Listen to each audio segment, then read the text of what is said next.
All right, so we're diving into something pretty intense today, listeners. Life on the British home front during World War II. We're going way beyond the battlefields you see in the movies. Exactly. Think about it.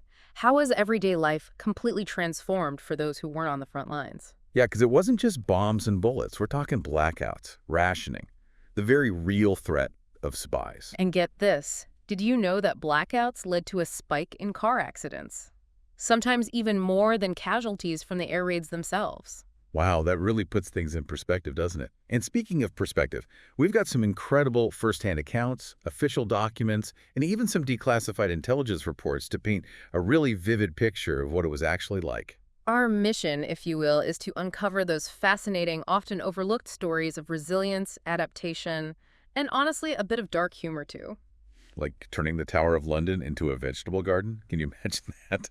All right, let's get started. So even before the war officially began, it sounds like Britain was bracing for impact. Oh, absolutely. There was this looming sense of dread, a storm brewing. The government started preparing for potential attacks. Right, like the gas masks issued to every citizen in 1938 and 39. Wow, I can't even imagine. Think about it. The war hasn't even begun, and people are carrying around this constant reminder of potential danger, even in their own homes. That must have been so psychologically unsettling. And then there was the blackout. Everyone covering their windows every night. Did that really work? I mean, did it deter enemy bombers? Well, it was a double-edged sword, really. It did make it harder for bombers to navigate, but like I mentioned, the darkness also led to a surge in those traffic accidents. Right, yeah. Tragic irony there. It really shows the complexity of life on the home front. Yeah. It's not always clear-cut.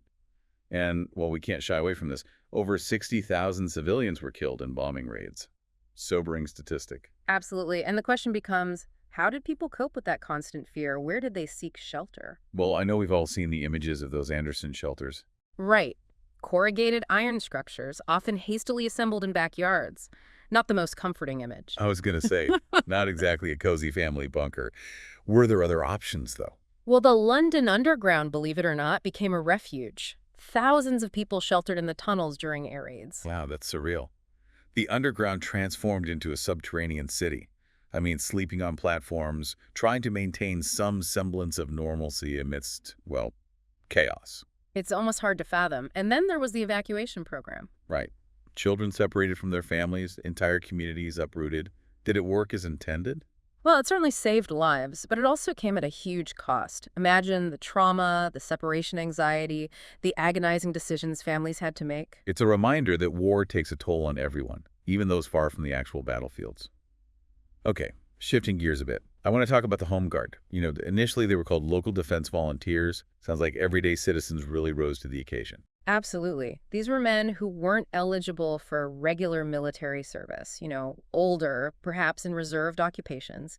They formed that last line of defense. Wow, that's incredible. What did they actually do? Well, they guarded factories, patrolled beaches, even played a role in capturing downed enemy pilots. Just imagine, suddenly you're defending your neighborhood against a German paratrooper. Talk about being thrown into the deep end. Yeah, no kidding. It really shows that heroism can manifest in the most unexpected ways. Yeah. And of course, we can't forget the incredible contributions of women during the war. Oh, absolutely. Women were the backbone of the war effort. And it wasn't just factories and farms, though those were absolutely vital. Right, I know many women worked on farms, part of that land army. Exactly. But they also took on roles that were, shall we say, a bit more clandestine. Take Bletchley Park, for instance, a top-secret government facility. Bletchley Park, wasn't that where they broke the Enigma code? That's right. And women, like Joan Clark, were instrumental in cracking those German codes. Think about the impact. Historians estimate their work shortened the war by 2 years, saving countless lives. Wow. Okay, so I have to ask, what were the challenges those women faced at Bletchley Park? Yeah. I mean, it was top secret, high pressure. Imagine the pressure. Long hours, working in complete secrecy, knowing the fate of nations rested on their ability to decipher enemy communications. They had to be brilliant mathematicians, puzzle solvers, all while maintaining absolute confidentiality. That's just mind-blowing. Okay, let's talk about rationing now. Those Dig for Victory posters come to mind, encouraging people to grow their own food. What were the real challenges of rationing, though? Well, rationing was absolutely essential to ensure fair distribution of those limited resources. Everyone had a ration book with coupons for staples: sugar, meat, butter, even clothing. Families had to get really creative with limited ingredients, stretching those meals, making do with substitutes. I can only imagine that must have been tough. And then add in the constant fear of spies, the warnings about careless talk. What were people afraid of revealing? Oh, the threat of espionage was very real. People were constantly reminded not to discuss troop movements, factory production, anything that could potentially aid the enemy.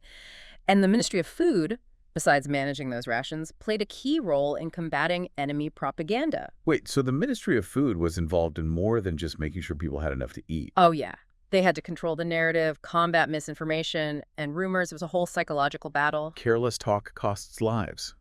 Man, that wasn't just a slogan, it was a way of life. Exactly. Every word mattered. Wow. It's incredible to think about all the ways the war touched every aspect of life on the home front. The British people faced unimaginable challenges, but their resilience, their adaptability, it's inspiring. Absolutely.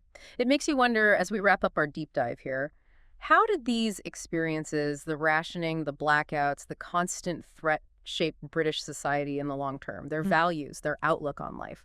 That's a great question, something for our listeners to ponder.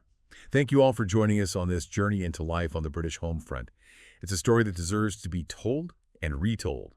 And remember, keep exploring. There's so much more to discover.